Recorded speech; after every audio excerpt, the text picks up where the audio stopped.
All right, folks, welcome back to the shop. Frank here, working on the Cub Cadet 4x4 articulating tractor. Spent a couple days working on tying up some loose ends. I've got the transmissions linked together with the flexible shaft. I've got the speed control lever mounted in the dash. So I'll show you that stuff. It's kind of tedious to do, small adjustments and stuff, pretty hard to record, but I'll show you what I did. And then we'll get into getting the engine running again. Got to get the fuel tank mounted, get the engine wiring harness reinstalled, get the engine running. Once we do that, then we can test out the drivetrain. So that's where we're headed. Let's get going. All right, so I've been working on the transmission connection. So I've got the flexible shaft mounted here with a little heim joint mounted to the speed control plate that moves the trunnion. Then it runs forward, got a little bit of slack in it to allow articulation, and it's attached to the front transmission. Again, with a heim joint through a little tab welded to the control plate. Then further down, I've got another pair of heim joints with a short shaft welded back together, connected to the front of this transmission's control plate and the speed control lever. Now down in here, the bottom of here is a variable resistance connection. You can squeeze the shaft to give it some resistance. It's held down here on this cross plate and comes up through the dash to the speed control lever. So the speed control lever moves back and forth, and as it does that, it moves the trunnion for the front transmission back and forth. There's only a couple inches of travel, but that's how it's designed. And of course that motion is transferred through this flexible shaft to the rear transmission. All right. So there's some adjustment to synchronize. There's adjustment here in moving this point back and forth, this point back and forth, and then the heim joints on the ends of the shaft are also adjustable. So that allows you to synchronize the two transmissions or get them close. All right, just to recap, the front transmission goes through a flex joint, has a coupling to a CV joint, which comes through this hub. This is a F250 front wheel hub, four-wheel drive truck. And that connects the two frames together and allows the rear frame to pivot right and left as it moves along. The articulation point is here, so the two halves can be split. Now we've still got to put the hydraulics on there for steering, so that's coming up later. At the rear, coming out of the hub, is a universal joint and a centrifugal clutch. So what it does, that separates the rear transmission from the drivetrain until the engine RPMs get up over 800. And that allows us to start the engine without having the drag of the second transmission, the second hydrostatic transmission on the starter motor. So that's the purpose for this clutch. It would have been even better to mount the clutch further forward, but I just didn't have, space to put it there. Might have been better to design it that way, but it is what it is at this point. Dash is temporarily mounted here, and the steering valve is installed here, and the red caps are for the hydraulic connections on the bottom of the steering valve. So that's all done. We'll mount the steering wheel on there when the time comes as well. We get to working on the hydraulics for the steering.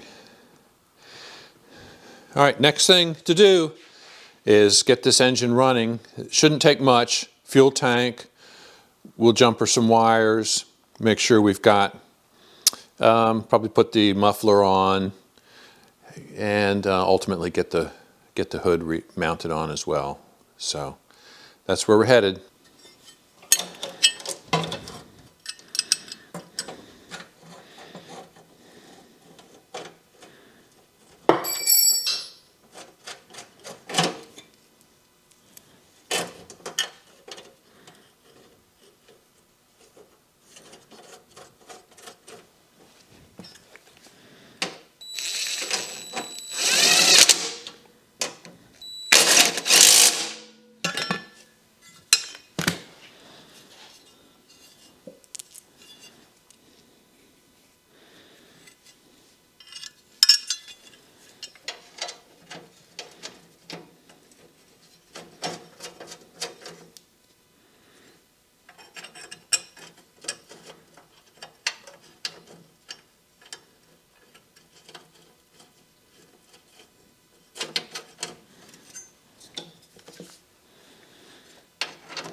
You got these little rubber strips as a cushion for the fuel tank.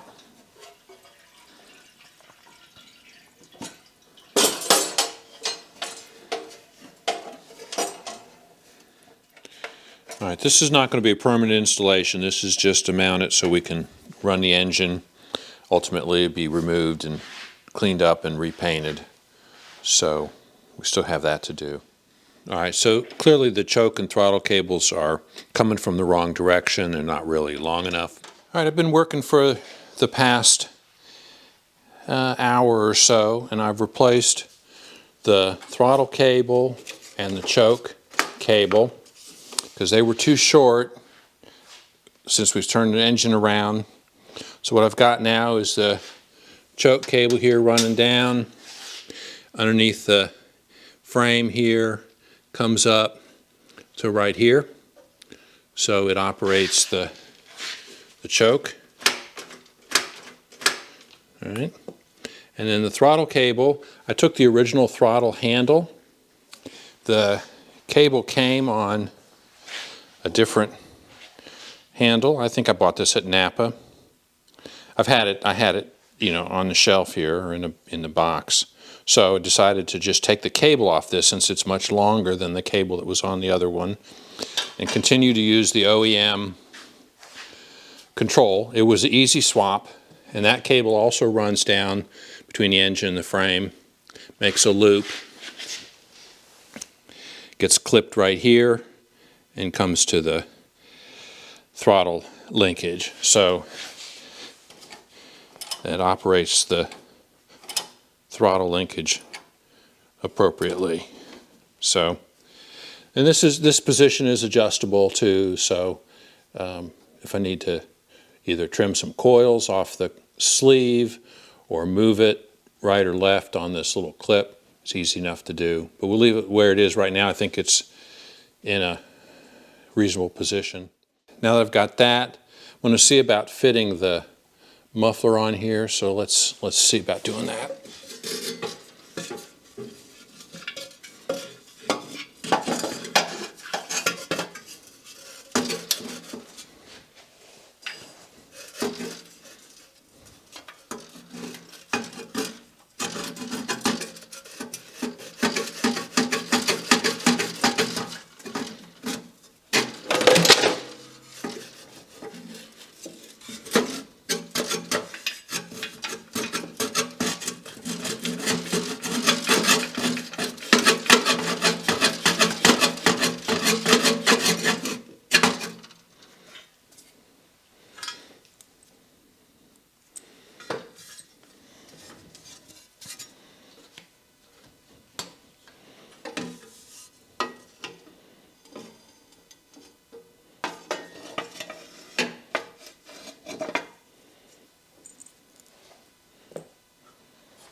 supposed to bolt right there too, but it looks like somebody cut that out.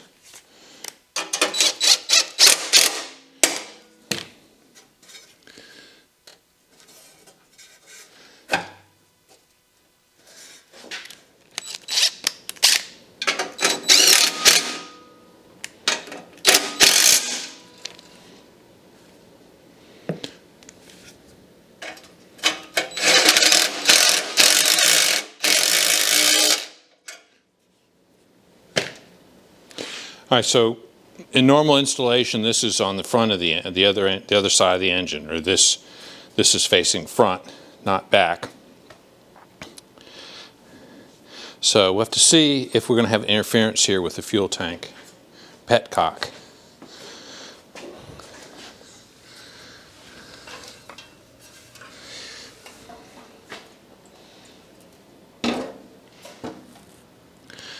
Okay, no, that looks okay.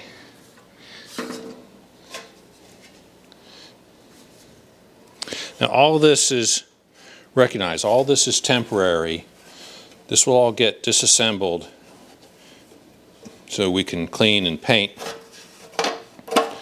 all this stuff, or much of it. Certainly the fuel tank will get cleaned and painted.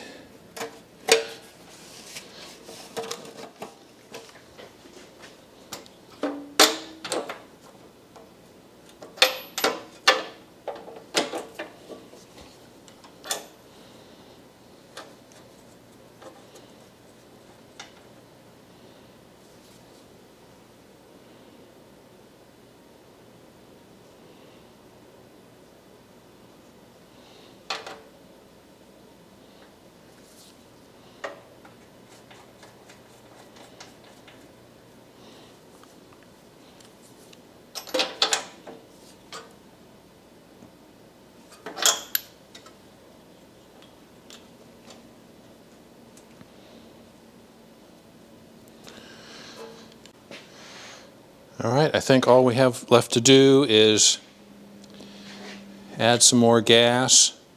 I want to run some fuel out of the fuel tank to make sure there's no water in the bottom of it. We'll do that before we try to start it.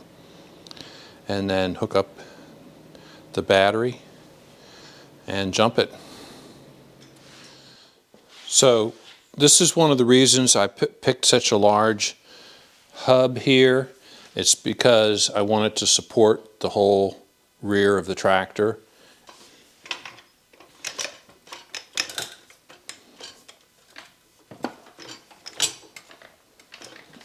All right, so you can see it's picked up the whole rear end of the tractor.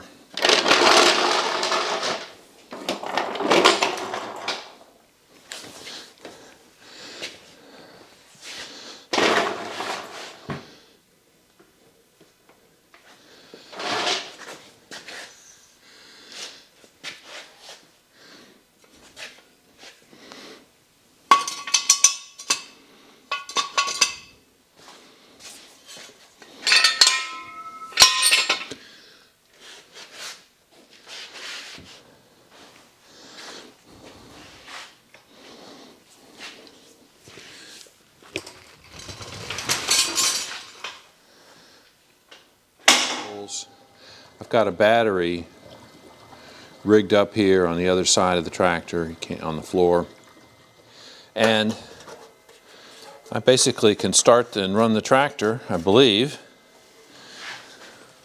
without too much trouble.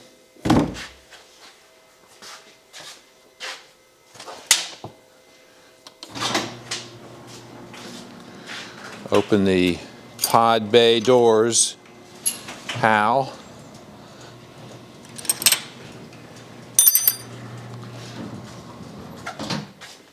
So I've got 12 volts to the coil and a ground hooked up. So all I have to do is jump the starter motor to the positive on the battery. Let me see.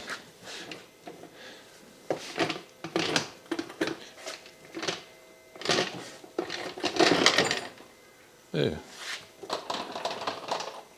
All right, let's raise the tractor up a little bit here.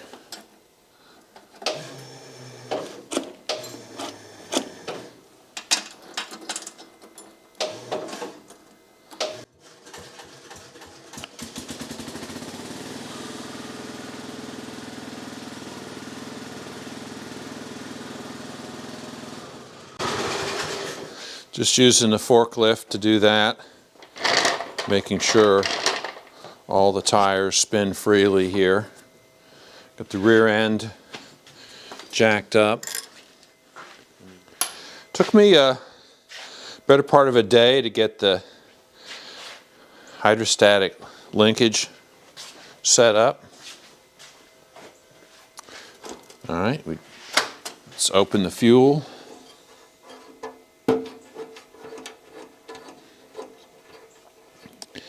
I see it going into the filter.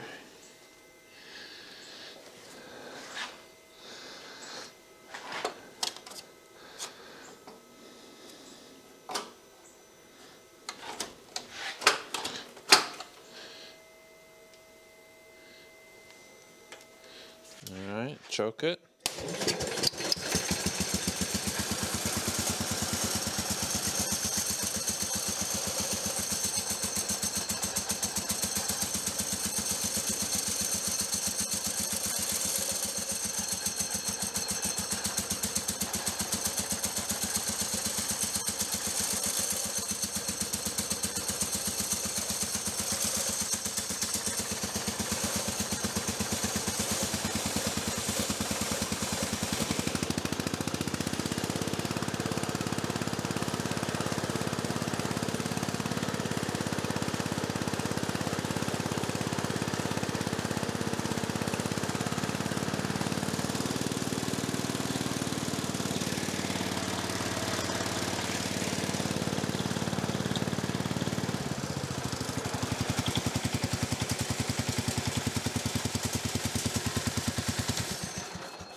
Huh. Oh, that's grease. Great. Well, that's just grease. I was wondering what was happening to the CV joint.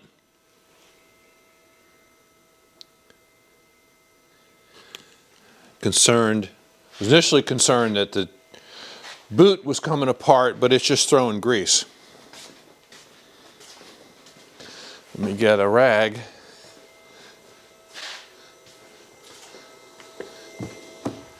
Don't know why it's throwing grease. I must not have gotten the boot tight enough.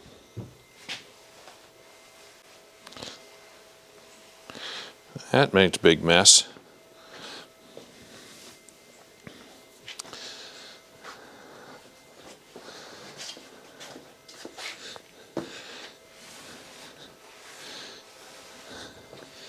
Sorry about that interruption. Let's just put this over that to catch any more.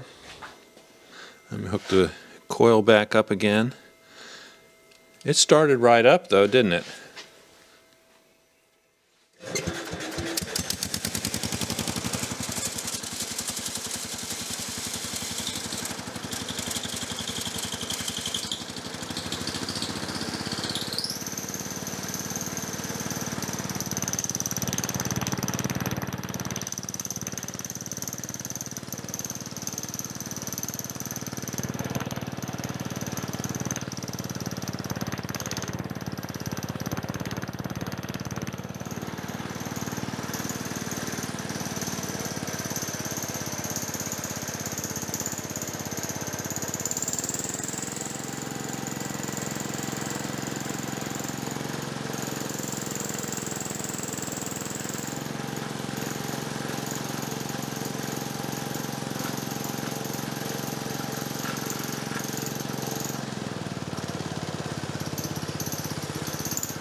that CV joint's leaking grease. All right, so that's something I need to fix.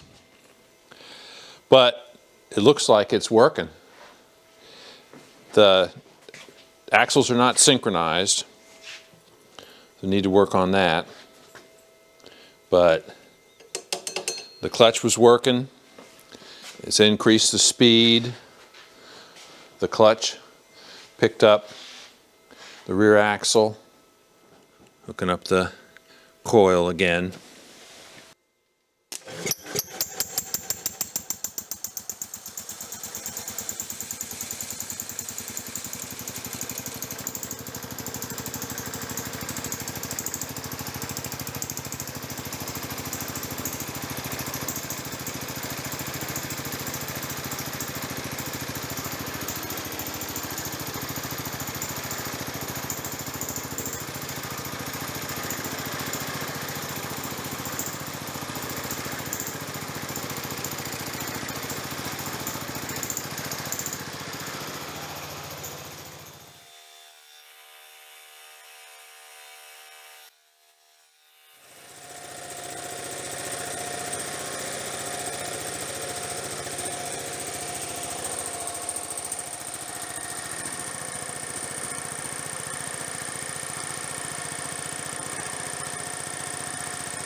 All right.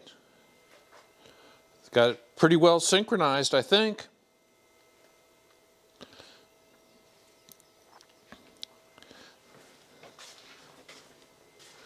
think that's a success. What do you guys think? The clutch seems to be working fine. So it's supposed to engage at 850 RPM, and I think that's what it's doing. So at low speed, you know, the tractor would be front wheel drive. And as you increase the well, not necessarily. At low engine RPM, because the transmissions are continuously variable, you can run the throttle wide open and just use the speed control and go very slowly. So that would give you four-wheel drive very slowly. So, but you could limit it to front-wheel drive by bringing the RPM down to 800, 900, and then really the rear clutch wouldn't do much driving, and it would basically be front-wheel drive at that point. So, all right, I think it's working pretty well.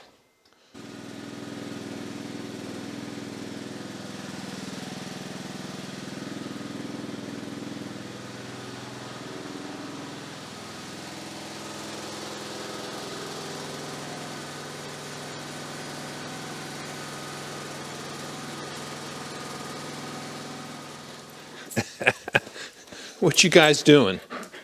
Hey, let's huddle up. Butchie, come on, let's huddle up. Huddle up. Brew brew, huddle up.